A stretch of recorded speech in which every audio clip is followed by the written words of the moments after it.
Mas, agak deket ya mic-nya. Oke. Deketin aja kalau enggak. Nah, Siap. iya. Maskernya mau pakai aja mas. Enggak harus dong. Kenapa lo pakai masker? Mikrofon. Ya, Apa? kenapa lu pakai masker? Oh iya lupa. Lu mau bikin podcast bukan mau naik motor, ngapain lu pakai masker? Iya, lupa banget. Kenapa gue ngomongin mikrofon? Kita lihat pertunjukan dua orang tolol. Efek kemacinan. Yang makan mecin satu, nih mecinan 3. Udah, Yuk. udah mau kemana sih? Yuk, udah ya. Yuk. Oke, podcast friend. Potni friend, ya. Iya. Potni friend, kita masuk ke episode berikutnya dari rencana 13.000 episode yang kita canangkan. Kita akan selesai ini di pertengahan abad 13.000 abad kayak ke-24. 13.000 kayak ini kayak harga mie ayam. Iya, ini memang tuh loh. Gitu kira-kira. Dan hari ini gue pengen kasih sesuatu. Boy, ini licin banget. Merosot mulu, kayaknya celana kegedean. Ngerasain celana kayak gitu? Kenapa? Pernah ngerasain celana kayak gitu? Pernah lah, ya elah lo. Pernah lah. Pernah gue Gue merasa gitu. kegedean. Meskipun gue kawan gue ke sebuah, ini di luar tema ya, tapi kapal gue datang ke sebuah factory outlet ya. Khusus Gue buat nanya big ukuran size. besar. Emang kan ada di tempat, nggak usah disebut namanya, inisialnya aja ya, SCBD. Jadi ada foto outlet di sana gitu loh. Pas gue datang, ada celana ukuran besar nggak bang? Ada nih, ukuran 48. Oh, 48 gede banget, gue bilang 48. Emang mas jasnya ukuran berapa? Minta dulu makanya. Gue coba pas. Kan gue malu ya. Gue udah hinanya. Ya lamba, emang saya segede itu apa? Pas gue coba, mbak pas. Gue malu sama malu sendiri jadinya. Gitu ya. Hari ini gue pengen ngangkat sosok yang sangat gue kagumi, namanya Hunter Adams, atau julukan adalah Hunter Patch Adams. Dokter yang awal kemunculannya sempat masuk rumah sakit jiwa karena dianggap gila, tapi ternyata bukan karena gila, karena dia kepinteran. Jadi buat temen-temen, gak usah pintar-pintar, ntar gila loh. Nggak gitu ya, konsepnya nggak gitu ya. Enggak Gitu. Jadi ternyata dia punya pendekatan yang aneh. Dia kan penggila badut ya, Ya. si Patch Adams itu. Jadi ketika dia masih jadi mahasiswa kedokteran, setelah lulus jadi mahasiswa kedokteran, dia tetap memaksimalkan badut. Jadi ke pasien kanker anak itu pakai baju badut, dan dia senang ketika banyak orang terhibur dari situ. Dan dia nggak suka sama orang yang datang nengok orang sakit terus bawain bunga, karena buat dia sama aja lo ngedoain itu orang itu dia cepet mati. Bawalah hal yang menyenangkan, balon misalnya gitu. Jangan bawa bunga, karena bunga tidak identik dengan mati. Udah gitu tanya lagi, gimana rasanya? Ya sakit lah si goblok. Kan gua lagi sakit lu pakai nanya gimana rasanya? Ya nggak enak lah. Makan bubur doang, bubur saling pulang ada rasanya. Apa enaknya gitu loh. Kira-kira sampai kapan di sini? Mana gua tahu kan gua bukan dokter. Jadi banyak pertanyaan yang sebenarnya nggak harus disampaikan. Dan di mata dokter di kala itu, semua pasien itu dilihat dari penyakitnya apa, bukan namanya siapa. Oh, jadi kayak Gitu. misalnya, gimana tuh yang sakit ini? Jadi bukan namanya tapi dia sakitnya apa? Oh, ini pasien kanker otak nih. Harusnya enggak. Ini namanya Mary, dia ini penderita baru. Ini enggak. Dia langsungnya, karena makanya ada satu adegan ketika dibilang, ini pasien kanker otak, sorry deh, dia punya nama kan ya? Kata dokter itu segitu, bahwa lu kalau gitu pendekatannya tidak manusiawi. Oh. Lu harus sebut namanya. Nah itu yang buat gue bilang, wah ini orang keren nih. Meskipun gue hanya nonton reka adegannya si Patch Adams di film Patch yang dibikin sama Robin Williams itu. Dan memang disitu ngumpul tuh, gue mendadak gue suka sama si Hunter Patch Adams. Kedua gue memang ngefans sama si Robin Williams kan. Ketemu di situ, makanya gue bilang, kayaknya sekarang gue kalau ke rumah sakit gue nggak mau kemudian memposisikan dia sebagai orang sakit. Gue hanya pengen memposisikan dia sebagai orang sehat yang lagi istirahat, bukan orang sakit. Ternyata gue dapat hantaman tuh dari suster. Jadi ada orang sakit tuh, ada temen gue sakit, gue datang dong menghibur gitu loh, ketawa-tawa di situ. Datang tuh suster, Pak, maaf Pak ya, jangan berisik di sini. Ini rumah sakit, gue bilang. Iya sih, bukan rumah komedi dalam hati gue. Cuma ketika orang sakit lo anggap sakit, orang itu nggak akan sembuh gitu loh. Dan gue dihantam oleh aturan setempat. Memang benar sih nggak boleh berisik, cuman Emang nggak boleh pasien kan juga berhak bahagia, Iya. berhak ketawa, berhak senang. Ketika orang sakit, lo posisi jadi orang sakit, dia akan sakit terus. Gitu. Gue dulu punya kok sebagai leading gue agak lebih banyak ngomong ya. Kalian Ya, berdua mah gabung jadinya. Di sini kita closing. Jatuhnya bukan kayak leading, jadi kayak orasi gue di sini. Kita tim support. Iya, kamu bisa Iya, kamu sisa ya. Dan gue merasa harusnya nggak begitu.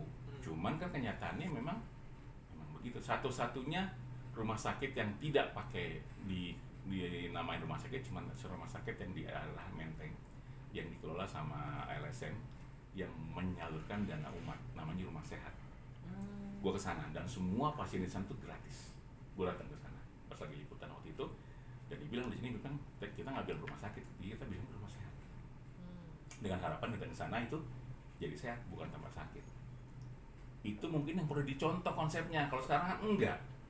Ya kan banyak rumah sakit yang tampilnya udah serem duluan gitu, kayak maaf ya gue harus sebut RSCM misalnya. Sudah. Lihatnya gue udah, waduh. Terus lorongnya itu kan, widih.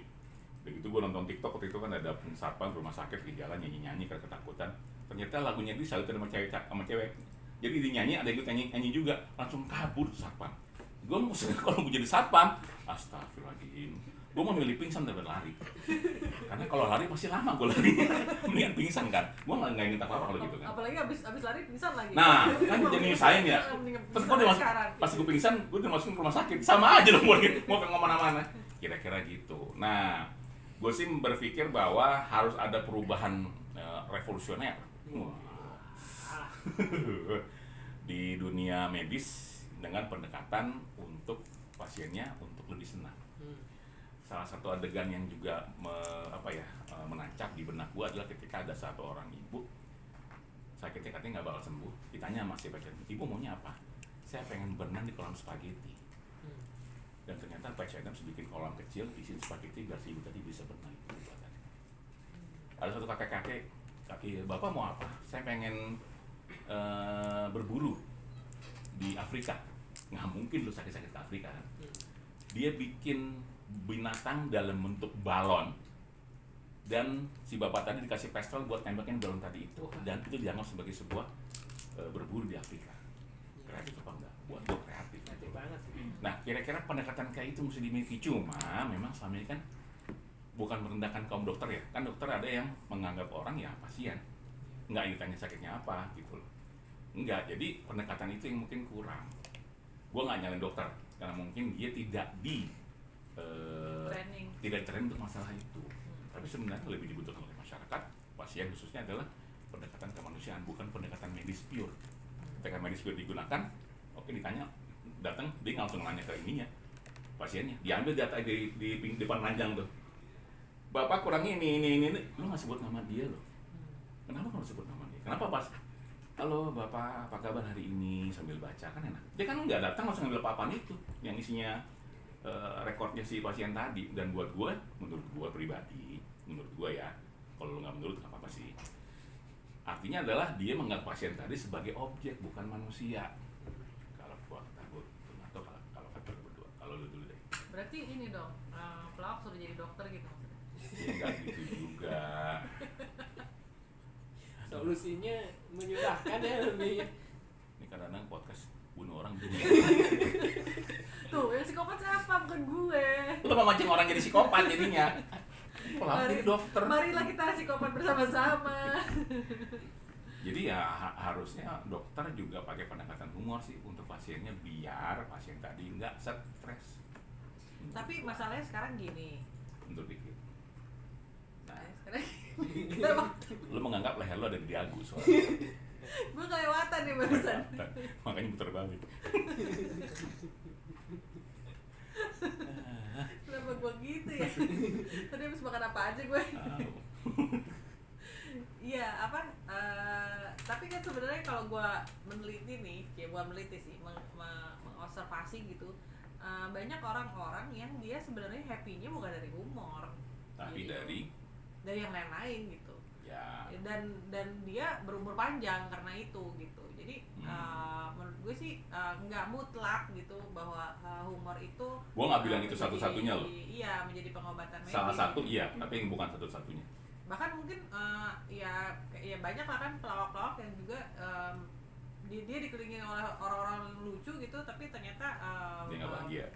ya dan punya banyak penyakit gitu. Gitu, dan salah satunya juga lari ke narkoba dan sebagainya gitu. Jadi nggak mutlak sih kalau menurut gue sih gitu. Gue nggak setuju bahwa humor itu sebagai pengobatan medis ya.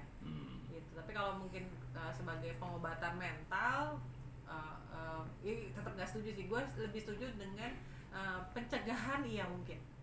Tapi kalau untuk pengobatan gue sih nggak setuju sih. Karena menurut gue belum lihat buktinya di depan mata gue ya. Kalau mungkin kalau penelitian gue sering baca gitu ya. Tapi kalau di depan mata gue gitu bahwa dia terobati karena ini gitu, karena humor, belum sih gue. Oke. Kalau menurut gua gimana, Man? Biasa dia silakan dijawab ya. Iya, Balik kalau lagi. menurut gua gimana? Balik lagi ke gue.